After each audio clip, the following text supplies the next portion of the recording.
حضور کے زمانے میں تراویح انفرادی طور پر ادا کی جاتی تھی. حضرت عمر کے دور میں باقاعدہ جماعت کی صورت میں اختیار کر گئی. خود حضرت عمر جب مسجد تشریف لائے اور نمازیوں کو جماعت سے ادا کرتے ہوئے دیکھا, فرمانے لگے کیا اچھی بدعت ہے.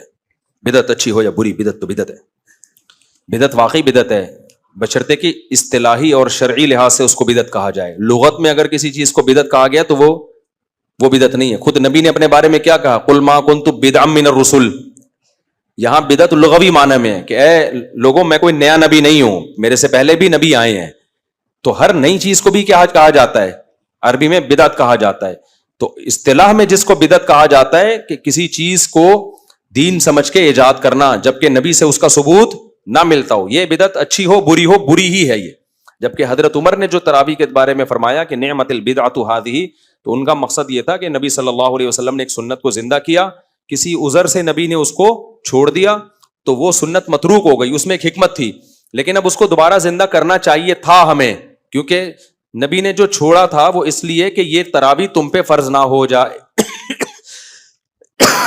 یہ تراویح تم پہ فرض نہ ہو جائے. تو اب فرضیت کا امکان کیا ہو گیا, ختم. تو یہ کام حضرت ابو بکر کو کر لینا چاہیے تھا, لیکن انہوں نے کیوں نہیں کیا. ان کو 2 سال ملے اور اس میں اتنی مصروفیتیں تھیں حضرت عمر ابو بکر کے دور میں کہ وہ بہت بڑی بڑی جنگوں سے نمٹ رہے تھے, ان کو ٹائم نہیں ملا. بعض لوگ اعتراض کرتے ہیں ابو بکر نے کیوں شروع نہیں کر دیا. بھائی حضرت ابو بکر کو بہت سارے کاموں کا موقع نہیں ملا, وہ کام پھر حضرت عمر کے دور میں جا کے ہوئے. حضرت عمر نے لا بنایا تھا کہ جو متا کرے گا رجم کروں گا میں اس کو. حضرت عمر سے پہلے جو متا کرتا تھا نا تو اس کے لیے کچھ صوف وہ تھا کہ بھائی بہت سے لوگوں کو متا کے حرام ہونے کا علم نہیں ہے. ابو بکر کے دور میں بھی بہت سے لوگوں کو علم نہیں تھا کہ متا حرام ہے اسلام میں. تو حضرت عمر نے ابو بکر نے لا نہیں بنایا کیونکہ ٹائم نہیں ملا, ساری چیزیں ایک دم سے تھوڑی ہو جاتی. حضرت عمر کا زمانہ 10 سال سے زیادہ تھا, ان کو ٹائم ملا, اسٹیبل ہو گئی حکومت, مضبوط ہو گئی. پھر انہوں نے لا بنایا کہ جو متا کرے گا اس کی سزا میں اور زانی کی سزا میں کوئی فرق بولو نہیں ہے. انہوں نے یہ لا بھی بنایا کہ جو 3 طلاقیں دے گا 3 سمجھی جائیں گی, کیونکہ اس سے پہلے کنفیوژن تھی, کیونکہ زمانہ جاہلیت میں 3 کو 1 سمجھا جاتا تھا. تو ہو سکتا ہے بہت سے لوگوں کو علم ہی نہ ہو کہ 3 ہوتی ہیں. حضرت عمر نے قانون بنایا, اب جو 3 دے گا اس کو کیا سمجھا جائے گا 3, اور کسی نے بھی حضرت عمر کے اس قانون پہ اعتراض نہیں کیا. تو یہ اجماع صحابہ ہو گیا. جب اجماع ہو گیا تو اب اس کی میں تبدیلی جائز نہیں ہے. تو تراویح کا بھی ایسا ہی ہے.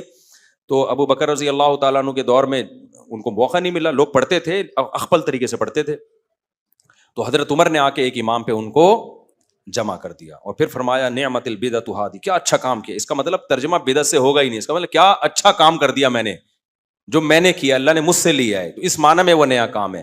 سمجھتے ہو, یہی وجہ ہے کہ اور اس کی دلیل حضرت عمر کے پاس تھی. وہ دلیل کیا تھی کہ نبی صلی اللہ علیہ وسلم کی بخاری کی حدیث ہے کہ آپ نے 3 دن تراویح جماعت کے ساتھ مسجد نبوی میں پڑھائی ہے.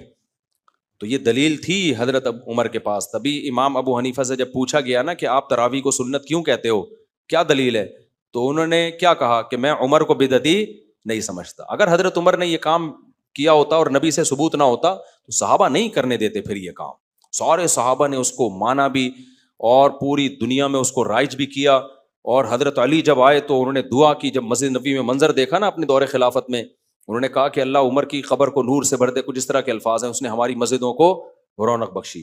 تو اسی وجہ سے تراویح رمضان کے ساتھ خاص ہے, رمضان کے علاوہ تراویح بدعت عمل ہے, کیونکہ حضرت عمر نے رمضان میں کیے, رمضان کے علاوہ میں نہیں کیے. رمضان کے علاوہ میں اگر کوئی یہ کرنا چاہے نا کہ میں جماعت سے اتنے لوگوں کو بلا کے نماز پڑھوں گا تو اٹ از کالڈ بدعت, کیونکہ اس کا ثبوت صرف رمضان میں ہی ملتا ہے. اور یہ حضرت عمر نے اول وقت میں پڑھائی ہے, اس لیے ہم کہتے ہیں کہ اول وقت میں ہی یہ سنت ہے. اور اس کی رکعتیں 20 پڑھائی ہیں حضرت عمر نے, اس میں میں تفصیلی کلپ ریکارڈ کرواؤں گا انشاءاللہ کہ 8 تھیں 13 تھیں یا 20 تھیں, وہ میرے ذمہ قرض ہے. میں رمضان سے پہلے کرا دیتا, میں بیمار ہو گیا تھا.